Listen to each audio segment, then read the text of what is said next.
Sarah Noffke, thank you again for being back on the podcast. I think this is obviously some kind of record. I don't know if even Michael can top this record.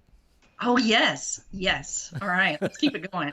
So today we're talking about the very first series that you wrote for LMBPN, and that was in the Oriceran Universe a couple of years ago. I know. I think we just hit an anniversary. Yeah, and that was a fantasy series called Soul Stone Mage. That was a 7-book series. Kind of talk us through the story behind the story of Soul Stone and Azure. Okay.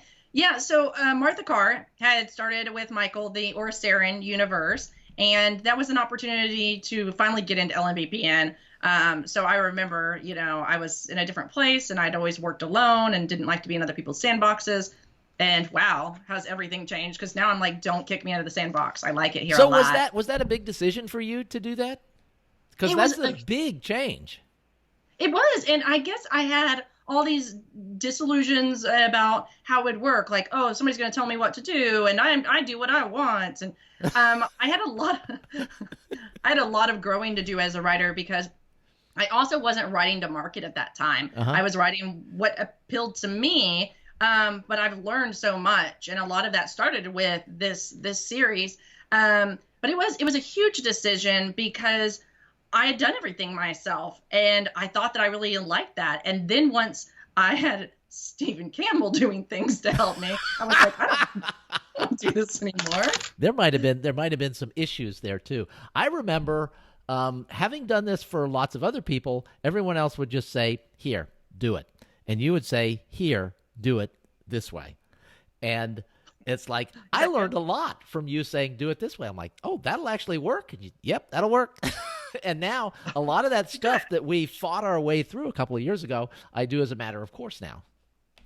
Oh, good. I'm glad to hear that. Because, it's a balancing act, Yes. I mean, you don't want to micromanage things, and you want to, work as a team, and it's a dynamic flow. So it's just been amazing now. I can't imagine not being with LMBPN, because it just makes my life easy. I do what I do best, which is write books. Yes. I should not be marketing ever, And somehow or other, the combination of you and Martha and Michael have created some really popular characters, some really popular series. So is there something to collaborating and sort of building story ideas and character ideas, bouncing them off other people that you find useful? Oh, yes, absolutely. And that's the other aspect of doing this, is I used to think, well, I don't need to collaborate. And since then, my characters have gotten better. My storylines have become, they have more depth. Michael especially pushes me to that other length, like, well, what if we did it this way, and so Martha and I originally were doing that with with this series in Oriceran, and it was a lot more fun than I thought it was going to be, because two heads are better than one. I mean, to be cliche. And then you were just kind of thrown into the deep end of the Oriceran pool. There was, all of a sudden, Oriceran just kind of came out of nowhere. The idea was there were going to be some books published by Michael and Martha, and then after a while, some other authors would be brought in. But the after a while turned out to be like 3.5 days.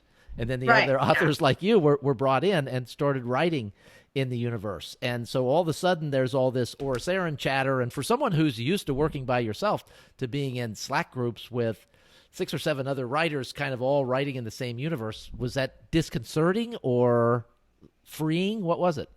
No, it wasn't disconcerting at all. It was really fun, because writing is such a lonely job, I mean, I'll be honest. If I don't have to, I don't leave the house for a while, but now all of a sudden, you have your tribe, your team, and you can bounce things off of people. And it's just gotten better and better with each of the series that we've done, because there's more people to interact with.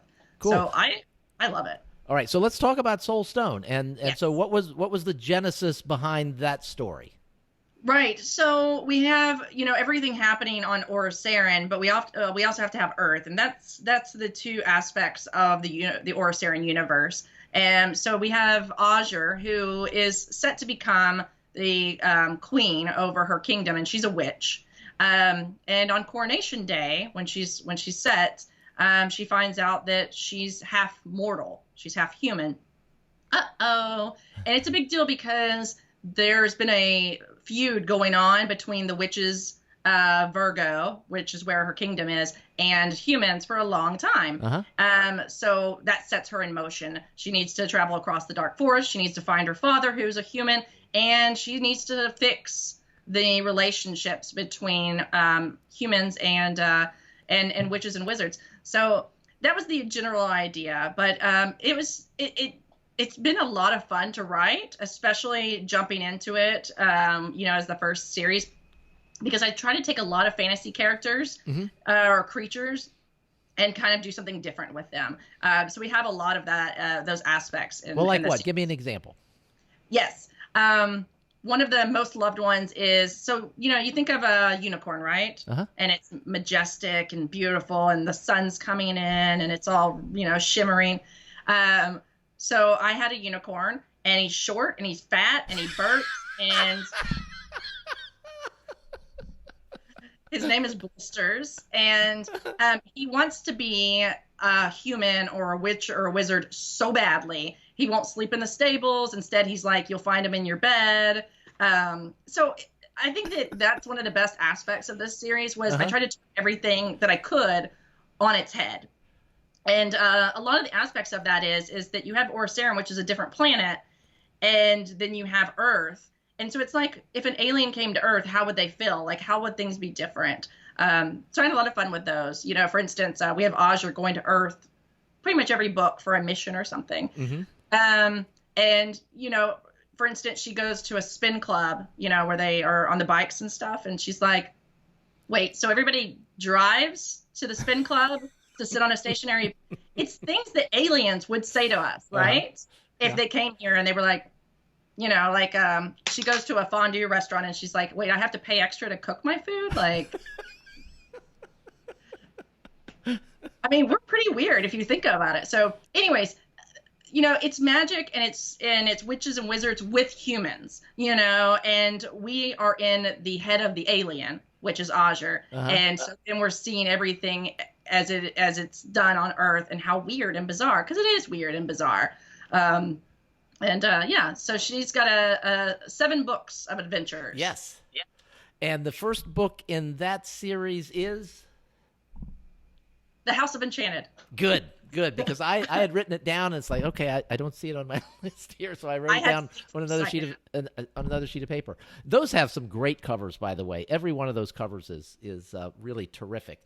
And a fun series. And so you did the one series in Oriceran, and then you sort of moved back into your roots as a space opera person. Sci-fi, space, fantasy, yes. Moved on from there. But now I'm back over doing fantasy, but urban fantasy, which is really different and also very similar. So it's fun. And for people who may not have heard your first visit on the show, that is the Unstoppable Liv Buffont series, which is your most popular LMBPN series to date. And probably around the time this airs, that will be probably book 10 or so. I hope so. Maybe 11, 12. Let's see how much 19? I need to sleep.